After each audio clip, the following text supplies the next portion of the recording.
Bonjour Mickaël, nous sommes le dimanche 23 mai 2021. Je vous retrouve pour l'analyse du marché US. Alors je vous préviens, ça risque de ne pas être très long puisque vous avez sûrement remarqué depuis maintenant une grosse quinzaine de jours, voire 3 semaines, il ne se passe pas grand-chose sur les marchés financiers. Je vais faire la grande partie de cette analyse en weekly puisque en daily, il n'y a vraiment pas beaucoup d'intérêt. Donc on va plutôt regarder en weekly. Avant de commencer, si vous nous rejoignez pour la première fois, je vous invite bien sûr à cliquer sur le bouton abonnez-vous. N'oubliez pas non plus d'activer la clochette de notification et de liker la vidéo si vous aimez ou de disliker si vous n'aimez pas. Ça nous arrive aussi.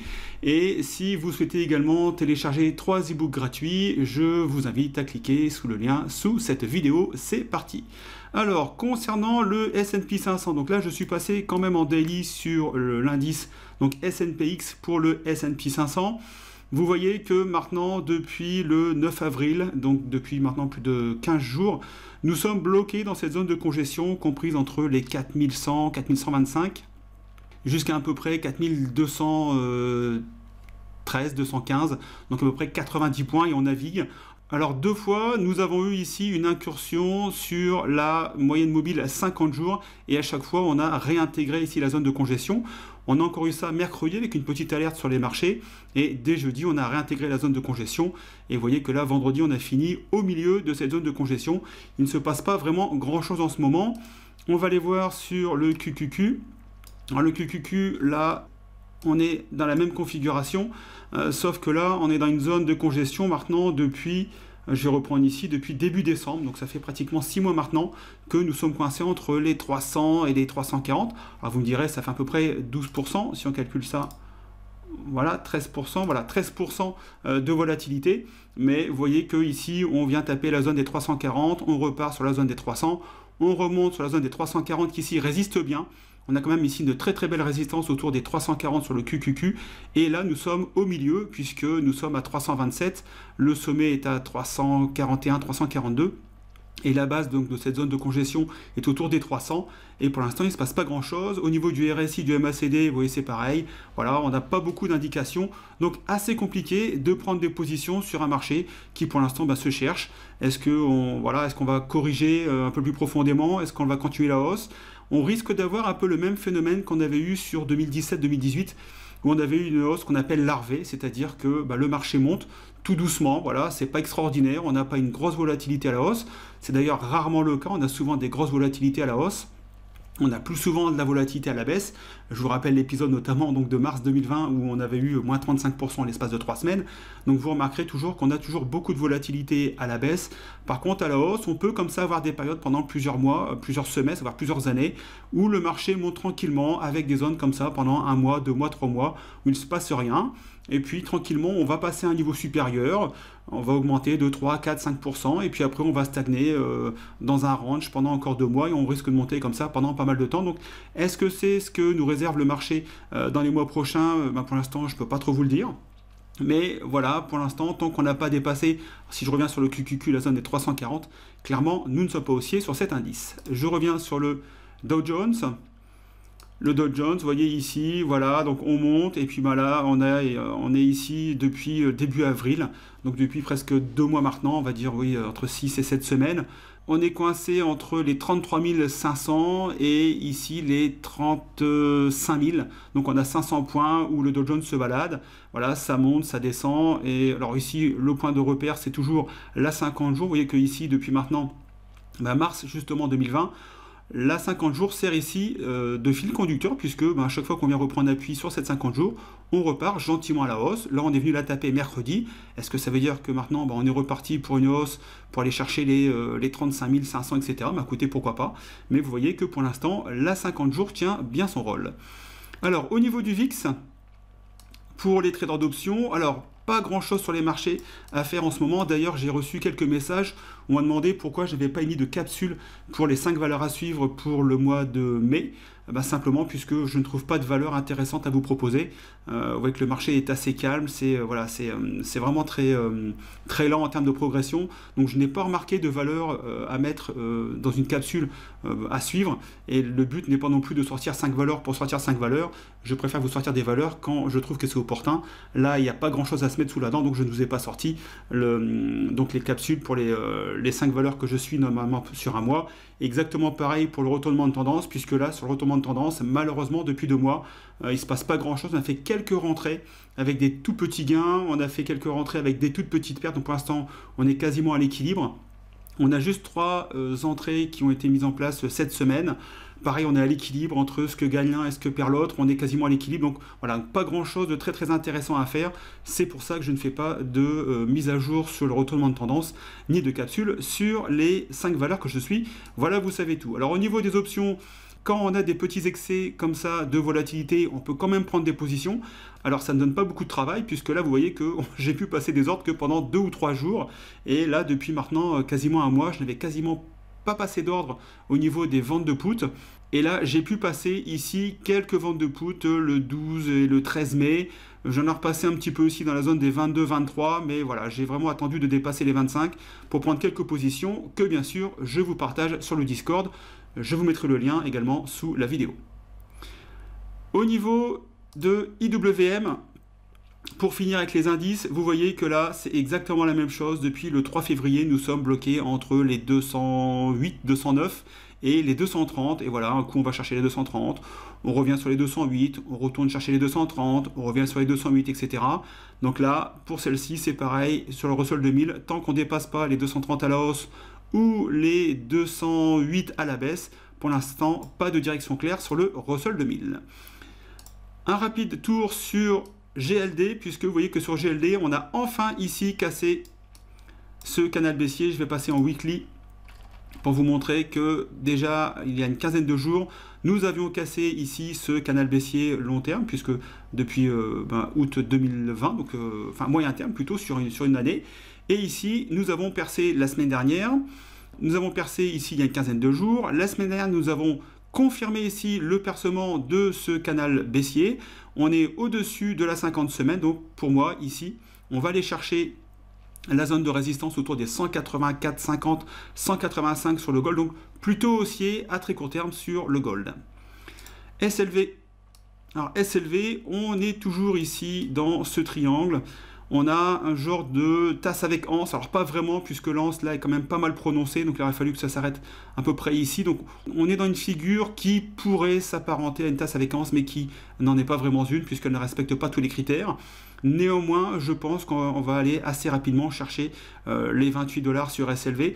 Alors ça peut se faire en 2-3 semaines avec 2 belles bougies, ou alors on peut très bien ici prendre son temps et attendre encore 5-6 semaines pour aller chercher les 28 $. Mais je pense sincèrement que le premier objectif en ce qui me concerne, c'est d'aller chercher les 28 $ sur SLV. Donc ici, je vous rappelle, nous sommes en weekly. Maintenant, les indices de la roue sectorielle. Alors là, je vais vraiment les faire en weekly puisque voilà, il ne se passe pas grand-chose depuis maintenant 3 semaines, voire un mois. Vous voyez que ici, voilà, les 5 dernières bougies, donc les 5 dernières semaines, donc quasiment un mois et demi de cotation, on est bloqué entre les 121 et les 124. Donc il y a 3 $ d'écart. Donc on est quoi? On est à peine à 2%. Si je prends ici, ouais, 2,59%. Ouais, donc très peu de volatilité sur XLV. Malgré tout, je suis toujours haussier sur XLV, puisque si vous vous souvenez, il y a maintenant à peu près un mois ou un mois et demi, je vous avais montré un graphe comparatif entre le XLV et le SPX. Et donc on était toujours normalement haussier sur XLV, puisque XLV était en retard par rapport au S&P 500. Pour l'instant, nous sommes toujours ici dans ce canal haussier, nous sommes en haut du canal haussier, et j'aimerais bien percer ici les 127 pour pouvoir continuer la hausse et être donc haussier sur XLV. XLP, secteur défensif, voilà, depuis 15 jours, il ne se passe absolument rien. Je vais agrandir ici, vous voyez que nous sommes exactement au même point qu'il y a 15 jours. Alors absolument aucun gain ou perte sur XLP. Un peu de volatilité quand même, puisque nous sommes montés à 71 avec un plus bas autour des 69. Alors ça fait que 2 $, c'est pas non plus extraordinaire. On est sur des indices, donc on a quand même très très peu de volatilité normalement sur des indices, beaucoup moins que sur des actions. Mais vous voyez que là, bah voilà, depuis 15 jours, on est exactement au même point. On est autour des 70, 90, 71 $ et on ne bouge pas de XLP. Donc pour l'instant, pas de direction précise. Est-ce que l'on va continuer à percer ici ce biseau ascendant, ou est-ce que on va venir ici revenir à l'intérieur et casser ici normalement, comme c'est le cas avec un biseau ascendant, la zone des 68. Donc l'avenir nous le dira. XLU, deuxième secteur défensif. Vous voyez que là en weekly c'est pareil, ça fait maintenant 5 semaines que nous avons touché ici cette zone de résistance autour des 68,20. Et vous voyez que là, nous sommes au milieu ici de ce range. Alors pas tout à fait au milieu, mais nous sommes compris entre les 61,30, donc support, et les 68,15, 68,20 au niveau de la résistance. On est à 66,16. On se balade au milieu, donc compliqué toujours sur XLU d'aller prendre des positions. On ne sait pas si on va revenir ici sur les 61 $ ou si on va finalement ici casser les 68,20 $. Les financières, toujours ici dans ce canal haussier, mais là vous voyez que depuis 15 jours il ne se passe pas grand chose non plus. Nous sommes ici au même niveau qu'il y a une quinzaine de jours. On a très très peu de volatilité, on a été à 36,59 au plus bas, on est monté à 38,15, donc 1,50 $ uniquement de volatilité sur XLF. Pas grand chose à faire, on est toujours haussier en tendance de fond, mais pour l'instant, est-ce que l'on va aller revenir ici, prendre appui sur le support, ou est-ce qu'on va casser la résistance? Ben voilà, comme d'habitude, ce sont les jours et les semaines prochaines qui vont me le dire. Au niveau de XLK, ça serait peut-être un des seuls secteurs intéressants pour prendre une position, si vraiment vous voulez prendre une position, puisque vous voyez que sur ce graphe en weekly, nous sommes venus prendre appui sur le support du canal haussier. Normalement, la logique voudrait que nous rebondissions sur le support pour repartir à la hausse, mais on peut aussi très bien ici casser le support et aller rechercher un support un peu plus bas ici autour des 124 $, qui en plus est convergent ici avec la 50 semaines. Donc si on devait avoir une correction dans les jours qui viennent, on pourrait tout à fait ici avoir une baisse. Alors la baisse est relativement importante quand même, puisque il faudrait qu'on ait une baisse de quasiment 8% sur le domaine technologique. J'y crois pas trop, mais sachez que si on devait ici avoir un excès baissier, à mon avis, la première zone pour pouvoir rentrer en position serait d'attendre au moins la zone des 124,50, 125 $ sur le domaine technologique américain. XLY, nous avons percé ici le canal haussier, nous avons percé ici la résistance. On avait une zone de congestion depuis maintenant à peu près 2 mois. Nous avons percé. Pour l'instant, je dirais qu'on a quand même pas mal de chance, à part si on réintègre la semaine prochaine ici cette zone de congestion. On a quand même, à mon avis, quelques velléités, peut-être aller chercher ici les 155, qui sont ici une zone de support résistance et qui en plus sont convergents avec la 50 semaines. Donc voilà, c'est une possibilité. Si on devait casser ici, je veux dire les 165, donc le plus bas précédent, et bien là, on irait à mon avis chercher les 155 $ sur XLY, qui pourrait être un point intéressant pour entrer sur le domaine des Consumer Discretionary. XLB, voilà, XLB, nous avons ici percé depuis 3 semaines ici ce canal haussier, nous avons corrigé, c'est un petit peu normal, on avait une belle hausse après la cassure de la résistance. Il est tout à fait normal de revenir ici, ce qu'on appelle en pullback, sur l'ancienne résistance qui pourrait devenir support. Donc on pourrait tout à fait revenir autour des 85 $, on est à 86,60, on est vraiment très très proche, pour après continuer à rebondir et repartir à la hausse. Sachez que sur le marché américain aujourd'hui, le prix des matériaux s'envole littéralement, le prix du bois explose. Il y a beaucoup de délais également, j'ai quelques connaissances dans le domaine de la construction et ils me disent que c'est vraiment la galère pour trouver des matériaux. Les délais sont extrêmement rallongés, les prix explosent littéralement à la hausse. Donc c'est clairement un marché qui a le vent en poupe en ce moment. Donc ce petit pullback ici sur cette zone de support ne m'inquiète pas du tout. Je pense que d'ailleurs ça serait sûrement un bon endroit pour placer quelques billes sur ce secteur d'activité que sont les materials sur le marché américain. XLI, le domaine industriel. On est toujours ici dans ce canal haussier, même si ça fait maintenant 2 jours que l'on corrige un peu. On était quasiment assez proche de la résistance, on vient corriger légèrement. Là, on est au milieu, effectivement, de ce canal haussier. Est-ce qu'on va venir ici reprendre appui sur la zone des 98? On est autour des 103 $, ça fait allez, 4,50 $ de correction potentielle sur XLI à aller chercher. Et si on devait revenir sur la zone ici des 98, 99 $, et ben c'est pareil, à mon avis, ça pourrait être un bon endroit pour repartir à la hausse sur le domaine industriel, puisque l'économie repart en général aux États-Unis, et bien sûr, le domaine industriel bénéficie également de cette reprise. Le secteur énergétique a corrigé, comme tous les secteurs sur ces dernières semaines. Là, on avait ici ce canal haussier. On a fait quelques petits head fakes, alors peut-être qu'il faudrait que je redessine ici mon canal haussier, mais bon, vous voyez, quand on a juste une bougie ici qui vient casser et après ça repart à l'intérieur, bon, c'est pas vraiment grave, c'est pas au millimètre près, on peut avoir comme ça de temps en temps des bougies ou des mèches qui viennent sortir du canal. Pour l'instant, on a réintégré le canal haussier. On a ici une résistance importante autour des 57-58 $. Donc là, on est sur la 200 semaines. On peut aller passer en daily, voir ce que ça donne. Voilà. Je vais rallonger ici. Alors la zone des 57-58, vous voyez, on est ici. Voilà.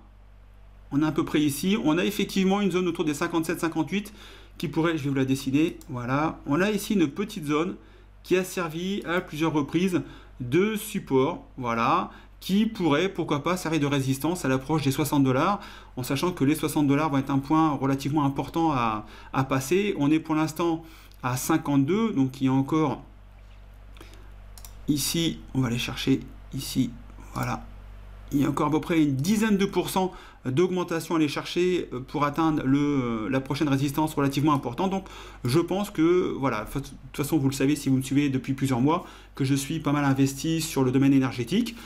Mes positions se rachètent tranquillement au fur et à mesure et je repasse des contrats à une échéance un peu plus longue sur le domaine énergétique. J'ai comme ça quelques pétrolières en portefeuille. Qu'est-ce qu'on avait? On avait XHB, les home builders, donc les constructeurs de maisons individuelles. Voilà, donc secteur voilà, en poupe également. Ici, je vais repasser en weekly pour avoir une constance dans l'analyse. On a eu une correction ces 2 dernières semaines, comme sur l'ensemble des secteurs. Mais vous voyez que c'est un secteur qui pousse relativement bien. On est venu reprendre ici appui sur la 10 semaines. Je vais passer en daily. Voilà, sur la daily, nous sommes venus prendre appui ici sur la 50 jours. Vous voyez, donc on est sur une zone de support ici relativement intéressante. On a le MACD et le RSI qui sont repartis à la baisse, mais qui vont se retourner. Donc, je pense que la zone des 70-72 $, c'est peut-être une zone à étudier pour rentrer des positions, notamment sur ce secteur qui est XHB, ou alors d'aller voir des valeurs qui composent XHB et de rentrer sur des sociétés qui surperforment l'indice. Et je vous le répète, comme à chaque fois, si vous avez une valeur qui surperforme l'indice, cet indice surperforme l'indice S&P 500 par exemple, vous avez potentiellement des winners dans votre portefeuille. XRT, le domaine du retail. Alors le domaine du retail, on bloque ici sur la zone des 95 $, 97, on va dire 96 $. Je suis rentré en position put ici. Voilà, pour l'instant je suis très légèrement en perte. J'ai pris un put relativement OTM, donc voilà, j'ai pas de souci particulier. Je vais attendre tranquillement que la date d'échéance arrive pour prendre mon bénéfice. Mais pour l'instant, voilà, pas de problème. Je pense que là, on est venu ici reprendre position sur la 50 jours. Alors, si vous avez été un petit peu impatient comme moi, alors moi j'ai profité d'un excès de volatilité pour prendre des positions.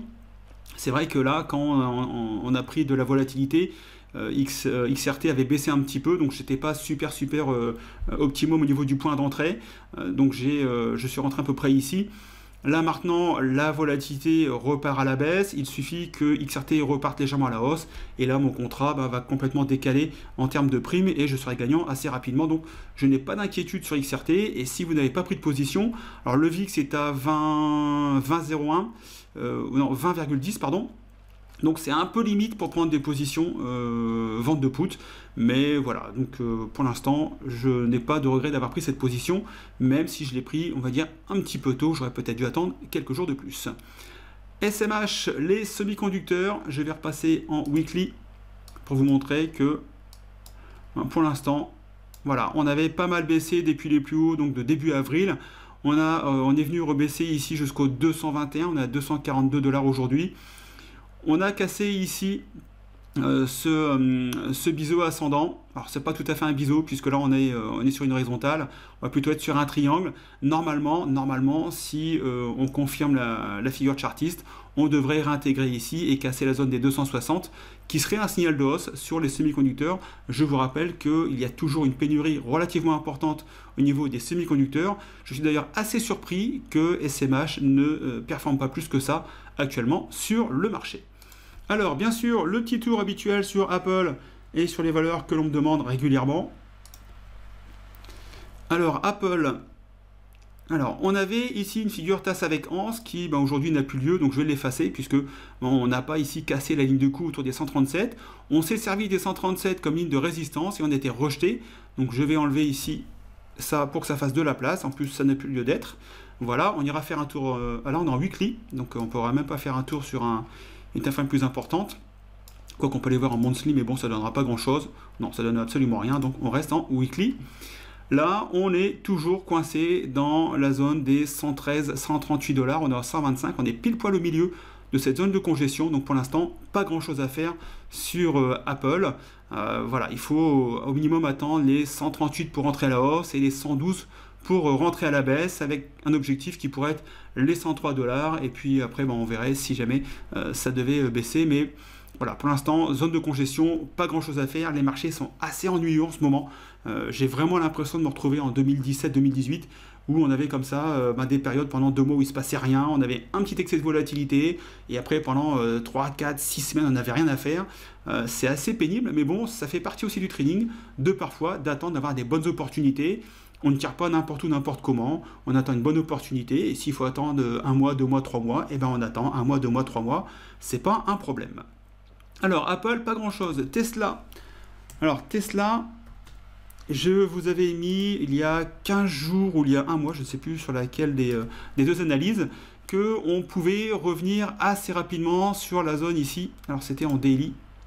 Voilà. J'avais dit qu'on pouvait revenir assez rapidement sur la zone ici des 580. On était à peu près à ce niveau-là. Et je vous avais dit qu'il y avait à mon avis de grandes chances d'aller chercher ici la 200 jours. Alors quelqu'un m'avait répondu sur Facebook que c'était pas demain la veille. Alors effectivement, ça a pris 3 jours. Alors ça n'a pas pris qu'une seule journée, ça a pris 3 jours. Avec donc 3 belles baisses pour aller chercher la zone ici donc de la 200 jours. On a ici un joli support résistance autour des 500 $. Je pense qu'on va, à mon avis, aller les chercher. Alors, c'est clair que ça fait encore une jolie baisse sur Tesla, puisqu'on est à 580, ce qui nous ferait une baisse potentielle supplémentaire d'encore 13%. Mais avec Tesla, qui est quand même une valeur assez volatile, il suffit de regarder le graphe, vous voyez, vous avez quand même beaucoup de volatilité sur Tesla. 13%, ça peut se faire sur une mauvaise nouvelle en 2 ou 3 jours. On revient en prendre appui sur les 500, et puis après, on repart tranquillement à la hausse. Donc, si on devait attendre les 500... peut-être quelques billes à placer sur Tesla. Alors également NIO qui est assez corrélé à Tesla. Vous voyez que voilà, c'est pareil. Alors, je vais enlever ça ici. Voilà, on a toujours cette zone ici des 34 $ qui sert vraiment d'aimant. Vous voyez, donc là on est coincé depuis maintenant, depuis le 11 mai, donc ça fait une quinzaine de jours que là on est coincé. Alors on a eu un petit excès de volatilité ici à la baisse avec donc la baisse il y a une dizaine de jours. On est revenu prendre appui sur les 30 $ et puis là on est revenu autour des 34. Alors effectivement ça fait 10% de volatilité, je vous l'accorde, mais voilà, ici on a quand même la 50 jours qui va venir croiser la 200 jours. On est dans ce qu'on appelle la croix de la mort et clairement ce n'est pas un signal haussier. Donc pour l'instant sur NIO, si vous n'avez pas de position, c'est peut-être pas le meilleur moment pour aller prendre des positions sur cette action. Je pense que là, à mon avis, on arrive début juin. Je pense que jusqu'à septembre, il ne va pas se passer grand-chose. On va rentrer dans la période estivale d'ici 1 mois. Si le marché, comme ça, voilà, encore est relativement latent pendant les 4 prochaines semaines, après on va aller sur juillet-août. Donc voilà, écoutez, on aura eu 6 mois où il ne sera pas passé grand-chose. C'est pas grave. Si on a de la bonne volatilité à la rentrée de septembre, écoutez, on fera notre année de trading sur 5 ou 6 mois. Ça m'est déjà arrivé de ne pas trader pendant plusieurs mois. Et puis après, d'avoir comme ça 3-4 mois avec beaucoup d'opportunités. et puis de faire simplement son année trading sur 5 ou 6 mois de l'année. Ça fait aussi partie du jeu, donc pas d'inquiétude. Ne cherchez pas à surtrader, ne cherchez pas à prendre des positions absolument, puisque vous vous ennuyez. Si vous vous ennuyez, vous fermez votre ordinateur, et puis vous allez faire une autre passion. Si vous avez, je sais pas, du sport, de la musique, ou un art quelconque, de la peinture ou de la sculpture, écoutez, adonnez-vous votre passion, laissez les marchés tranquillement se mettre en place, et il y aura de toute façon des opportunités demain, après-demain ou dans 3 semaines.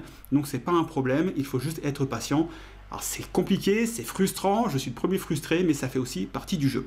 Voilà, donc pas de surtrading, vous énervez pas, tout se mettra en place à un moment donné. Sur ce, je vous souhaite une bonne semaine de trading, trade safe, ciao, bye bye.